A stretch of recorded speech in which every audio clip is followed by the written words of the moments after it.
You know, Viva Paiba Kaikile. In this video guys, pakita ko sa inyo ulit yung mga apartment dito. Dati nakapag-video na tayo sa Kaksio, Uksio. Ngayon naman, Kaksio, Kolmeo. Ngayon naman Uksio. So pumayag din yung isang kaibigan natin dito na videoan yung bahay niya.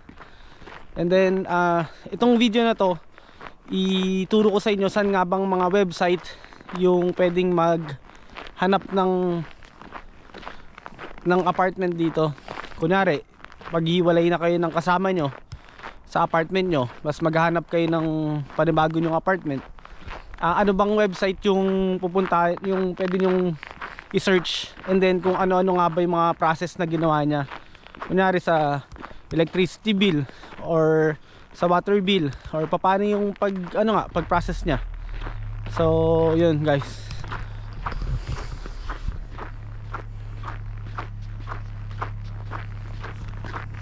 So malapit lang pala yung bahay nila sa amin, no? Yung bahay ko andun lang. Tapos ito yung bahay niya. Yung street namin, itong street na to, puro halos nandito mga Pinoy. Wala lang dito walang nakatira, tsaka dun sa pinakauna, pero halos lahat to may mga Pinoy na nakatira. So tahan natin yung kaibigan natin.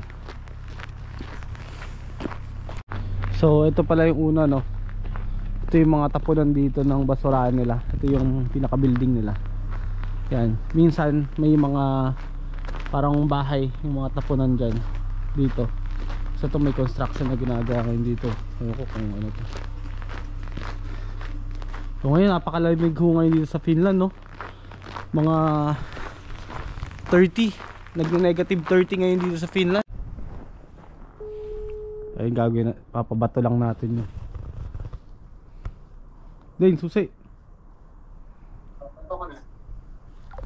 Ayun, no. Minsan ganito lang yung tawagan dito namin. Babato lang yung susi yun. Third floor pala siya. Ayun, nag-open na. Okay. Ay, susi niya. Pinabato lang. Tapos ito nga yung ano nila, yung bahay nila. Bahay niya pala.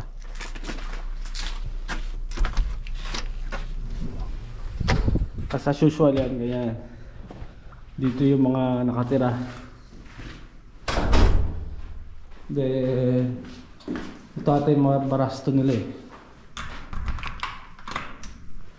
Minsan yung mga bisikleta.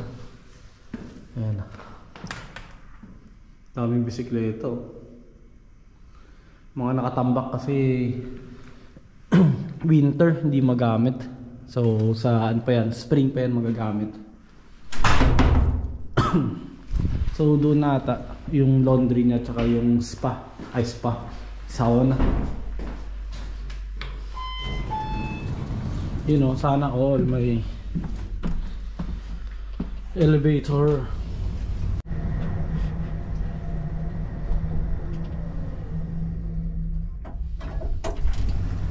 So yun, ganito yung sa corridor niya.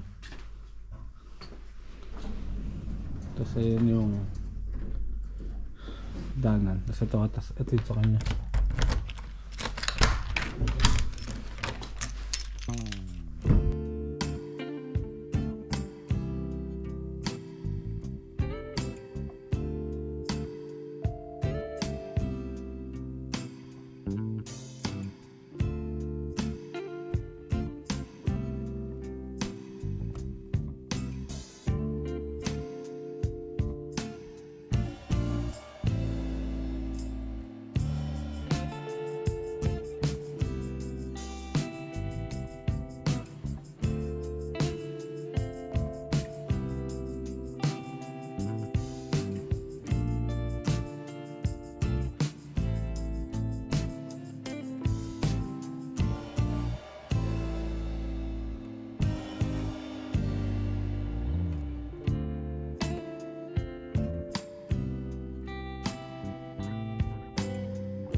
So, yun nakita na natin kung anong itsura ng apartment ni Dana Oxio. So, ngayon naman, alamin natin kung paano siya nakahanap ng apartment dito. Anong mga website yung tinignan niya. So, yun. Ito nga pala si Dane. Ilang taon ka na dito, Dane? More than 2 years na ako sa Finland nakatira. Yeah. Kakalipat mo lang, no? Yeah, nung September, kakalipat ko lang dito sa Bago. Kasi kasama niya yung sina Ed. Yung Oxio, yung Kaksio, tsaka Kolmeo. Yun yung bahay nila dati, yung Kolmeo. Yep. So, yun nga din. Magkano yung... Ay, saan mo pala na, na kita yung mga website dito sa So, nung naglipat ako, naganap ako ng malilipatang apartment sa Vuokraovi, Pistefi. O kaya sa Oikotie, Pistefi. Kasi magkano yung rent mo dito ngayon? So, ang rent ko dito sa apartment, 410 euros. Tapos may deposit ba dito? Yeah. Yung deposit, depende sa apartment. Pero ako may deposit akong 410 euros din na parang requirements ng may-ari ng apartment. So, 1 month deposit, 1 month advance? 1 month deposit and then yung 1 month na bayad ko sa pagtira ko na dito. 1 month advance. So, yung water mo, magkano? So, yung water ko, nakadepende sa consumption ko. So, binadala na ako ng after 4 months. So, parang sabihin natin ang monthly is umabot ng 40 to 50. Kasi ang mahal nung paggamit ko ng hot water. Pero kapag walang hot water, nasa 21 euros lang. Water mo? Magkano? 40 to 50. 40 to 50? Kasi euros? Oo, kasi sa akin depende sa gamit. Yung iba, naka-fix lang sila ng 25 euros per month. Kaya mas maganda yung ganun. Yung sa akin naka-fix lang na 30 euro Tapos yung ibang kaibigan din namin dito, 30 euro lang din fix. Pero pag dalawa na kami ng asawa ko, i-declare ko ulit yun. Tapos mag-add din kami ng 30 euro kasi nga fix. Yeah. So, depende siya sa consumption. Kasi yung electricity mo? So, electricity ko, mas mura siya. Nag-apply naman ako sa Lume Energia Oy. So, monthly electricity cost nasa, itong huli, 11 euros lang. Plus 14 euros dun sa KSS. So, magkano lahat? So, para sabihin natin, nasa 20 to 25 euros lang siya. Pwede na rin kasi... So, hindi na siya masyadong mahal. Tapos, ano yung hawak mo din? So, ito yung Lahi Tapiola, parang house insurance na kinuha ko. Kasi dito sa Finland, usually, yung may-ari ng apartment, tire-require nila kayo kumuha ng house or home insurance. Pero yung iba, hindi naman na kumukuha. So, ako, kumuha ko ng house insurance ko, Lahi Tapiola. So, premium na yung kinuha ko. So, kasi ang sabi sa amin, kapag premium, hindi lang yung apartment mo yung naka-insured, pati yung mga gadgets mo. Like for example, yung cellphone ko nasira dito sa apartment ko, kasama nilang babayaran yun sa insurance. Good pala yun. So, kahit ano lang mga siya? TV? Oo. So, 27.37 per quarterly. Quarterly lang babayaran, hindi siya per month? Hindi, quarterly na to. Okay din pala, no? Yeah. So, okay din siya. Insure yung mga gamit mo if ever nasira. Hindi lang apartment. Pero pag nasira, saan mo siya ilalapit? So, tatawag ka lang muna sa Lahi Tapiola and then inform sila kung ano yung i-claim mong sira. Tapos sila na mag-inform sa'yo kung ano yung process. Mag-explain kung paano. Yep. Tapos, yung, di ba, naka-check ka na dun sa may mga website mo, tapos nakita mo itong apartment mo. So, paano yung next na ginawa mo nun? So, nung meron na ako napili apartment, kinontak ko yung may-ari, tapos para makita ko yung mismong apartment. So, nung nagustuhan ko na yung apartment, ayun na, pinag-usapan na namin kung pipirma na ba akong kontrata para at least ma-finalize na rin nila kailan ako pwedeng lumipat. Pero, nag-visit muna kayo? Chinek muna namin itong apartment. Siyempre, titignan mo kung okay ba sa yung apartment, kung meron bang kailangang ayusin muna yung may-ari, kung bago kayo pumirma ng kontrata. Ayun, tapos pwede ka ba mag-request dito? Pwede mo i-request sa may-ari. Parang sa akin, dati nung pumunta ako dito, walang pintuan yung kitchen ko. So ngayon, pinalagyan ko yung pintuan sa may-ari bago ako lumipat, i-request ko kasi yung gusto ko. Ayun, wala namang extra bayad yun. Sa akin. Tsaka yung sa kaibigan din natin, no, kina Ed. Yung bathtub. Meron siyang bathtub. Yung nila, may bathtub, yung CR nila. So, sisikipan sila. So, nirequest nila sa may-ari na patanggal. So, yun.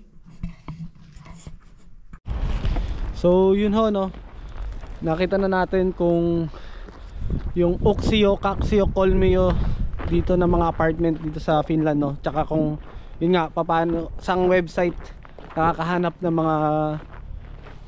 mga ganong apartment dito kung maglilipat kayo ng bahay. So excited ako in the next video kasi meron tayong kaibigan dito na nakabili ng bahay talaga, yung mismong bahay, yung may basta yung sariling bahay na talaga, yung Omakoti Talo. So next video natin, i-videoan natin yon, and then try natin silang interviewin paano ba sila nakabili ng ganung bahay dito. So yung kaibigan natin yon, mga 2 years pa lang siya nagtatrabaho dito, tapos yung misis niya parang 1 year pa lang. So napaka-blessed nilang dalawa kasi yun nga, bili nila sila ng ganung bahay, tsaka willing silang i-share sa atin kung paano ba yung process ng pagbili ng Omakoti Talo. So yung mga nagbabalak na bumili ng ganon, magkakaroon tayo ng idea na pwede nating sundan sa video na yon sa kanila. So dito na nagtatapos ang ating video. So hopefully you enjoy our video. Thank you for watching. Nahadaan moy moy.